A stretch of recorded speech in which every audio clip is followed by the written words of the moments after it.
چلیے بھائی، اگلا سوال کسی بھائی نے کیا کہ اگر نبی صلی اللہ علیہ وآلہ وسلم یہ دعا فرما سکتے ہیں کہ اے اللہ روح قدس کے ذریعے حسان کی مدد فرما، تو ہم لوگ کیوں نہیں کہہ سکتے کہ اے اللہ نبی صلی اللہ علیہ وآلہ وسلم اور مولا علیہ السلام کے ذریعے ہماری مدد فرما؟ یہ تو وسیلہ اور وسیلہ شرک کیسے ہو گیا؟ نہیں، وسیلے کو کوئی شرک نہیں کہتا، یہ بالکل جھوٹ ہے۔ وسیلے کو جنہوں نے شرک کیا، سب سے پہلے میں نے اس کو رد کیا ہے۔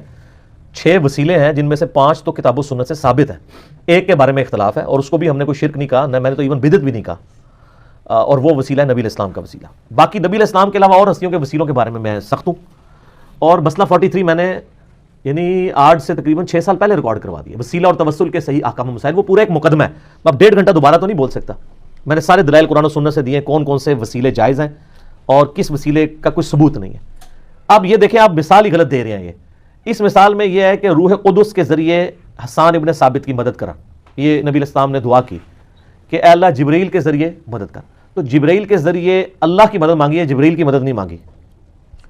دوسری بات، اس کا یعنی جو ڈیکورم سیٹ ہے پہلے سے، ایک پریسیڈنٹ موجود ہے، وہ قرآن پاک میں حضرت عیسیٰ علیہ السلام کے جتنے معجزات ہیں نا، اس کے بارے میں یہ ذکر آتا ہے کہ ہم نے عیسیٰ کی مدد کی روح قدس کے ذریعے، تو نبی علیہ السلام نے اسی کو لیا نا کہ اللہ تعالیٰ نے ڈیوٹیاں تفویض کرنے کے لیے فرشتے رکھے ہوئے ہیں، اور وہ فرشتے ان ڈیوٹیوں کے اوپر مامور ہیں، لیکن مانگنا کس سے ہے؟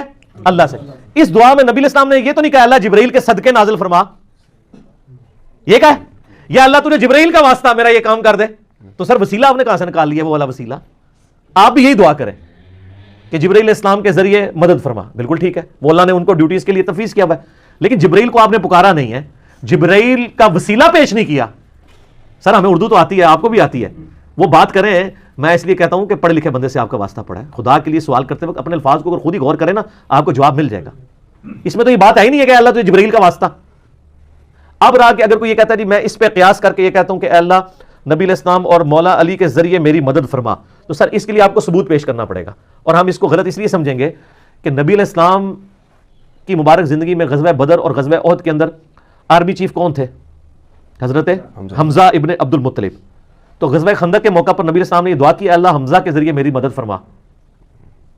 غزوہ خیبر کے موقع پہ کہا کہ اللہ حمزہ کے ذریعے میری مدد فرما، جیسا کہ تو نے بدر و احد میں مدد کی تھی، اس لیے کہ وہ دنیا سے جا چکے تھے، ان پہ موت آ چکی تھی، وہ آخرت کی زندگی میں چلے گئے تھے۔ جبرائیل علیہ السلام کا مسئلہ ڈیفرنٹ ہے، اور وہ قیامت تک اللہ تعالیٰ کی ڈیوٹیز کو کریں گے، بلکہ وہ جو شب قدر کے بارے میں آتا ہے کہ شب قدر میں انا انزلناہ فی لیلۃ القدر، اس صورت کے اندر آتا ہے نا اینڈ پہ جا کے کہ اللہ تعالیٰ کے حکم سے فرشتے اور روح قدس اترتے ہیں، اور اللہ تعالیٰ کی طرف سے وہ احکام جو تفویض ہوتے ہیں ان کو ایگزیکیوٹ کرتے ہیں، وہ تو آ رہے ہیں۔ وہاں پہ کسی صحابی کا، کسی نبی کا، کسی بزرگ کا، کسی جن کا ذکر موجود ہے، تو جن کی ڈیوٹیز آپ ان کے ساتھ بات کریں نا، ان کی ڈیوٹیاں پہلے ثابت کریں کہ وہ یہ کرتے ہیں، تو پھر اگلی بات کریں۔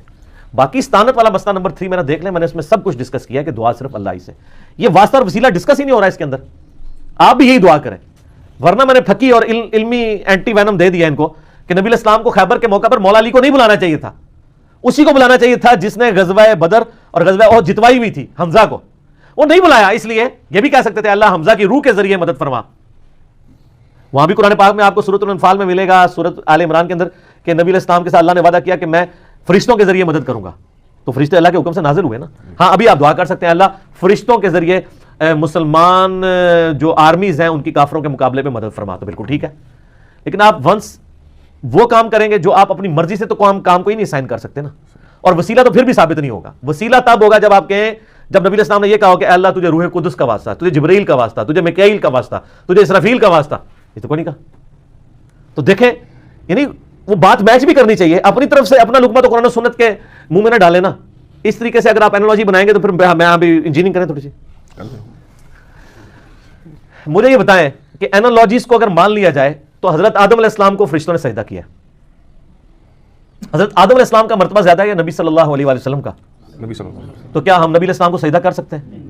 لیکن آپ کی ڈاکٹرائن میں تو جو آپ جس طریقے سے کورالریز بناتے ہیں، تو اگر نبی آدم کو سجدہ ہو سکتا ہے تو امام الانبیاء صلی اللہ علیہ وسلم کو کیوں نہیں ہو سکتا؟ تو آپ کہیں گے نہیں یار یہ کوئی ثابت نہیں ہے، الٹا منع کیا گیا ہے۔ ابو داؤد میں، ترمذی میں حدیث موجود ہے، ابن ماجہ میں بھی، کہ ایک صحابی نے حضور علیہ السلام کو سجدہ کیا، آپ نے فرمایا سر اٹھا یہ کیا کر رہا ہے؟ تو ان کا یا رسول اللہ میں ہیرا نامی شہر میں گیا تھا، لوگ اپنے سردار کو سجدہ کرتے ہیں، آپ نے فرمایا کہ اگر میں سجدہ جائز سمجھتا تو بیویوں کو کہتا کہ وہ اپنے خامدوں کو سجدہ کریں اس حق کے سبب جو اللہ نے ان کو دیا ہے، اور اس میں یہ بھی الفاظ ہے جب میں فوت ہو جاؤں گا تم میری قبر سے گزرو گے، کیا میری قبر پہ بھی سجدہ کرو گے؟ ان کا نہیں یا رسول اللہ۔ تو فرمایا پھر مجھے کیوں کر رہے ہو؟ تو نبی علیہ السلام نے عشق اور محبت کے معیارات یعنی قائم کر دیے ہیں, اپنی طرف سے کوئی بندہ عشق کا معیار قائم نہیں کرے گا, ادروائز اس کا پھر کیا جواب دیں گے یہ؟ تو دین کے معاملات کو ہم نے دلائل کی بنیاد کے اوپر دیکھنا ہوتا ہے. باقی میرا مسئلہ نمبر 43 ہے, اس میں نے بتایا کہ اللہ تعالیٰ کے اسماء کا وسیلہ آپ پیش کر سکتے ہیں. قرآن پاک میں سورۃ الاعراف میں وَلِلَّهِ الْأَسْمَاءُ الْحُسْنَى فَادْعُوهُ بِهَا, اللہ کے ناموں کے ذریعے اللہ کو پکارو. نیک اعمال کا وسیلہ پیش کر سکتے ہیں, وَاسْتَعِينُوا بِالصَّبْرِ وَالصَّلَاةِ سورۃ البقرہ میں ہے, صبر اور نماز کے ذریعے اللہ کی مدد چاہو. المدد یا نماز, المدد یا صبر نہیں ہے. اور وہ بخاری مسلم حدیث ہے, 3 لوگ غار میں پھنس گئے, سب نے ایک ایک عمل کا وسیلہ پیش کیا تو وہ پتھر ہٹ گیا. تو نیک اعمال کا وسیلہ پیش کر سکتے ہیں. پھر کسی نیک آدمی سے دعا کروا سکتے ہیں جو سامنے موجود ہو, جیسے صحابہ کرام نبی الاسلام سے دعا کرواتے تھے.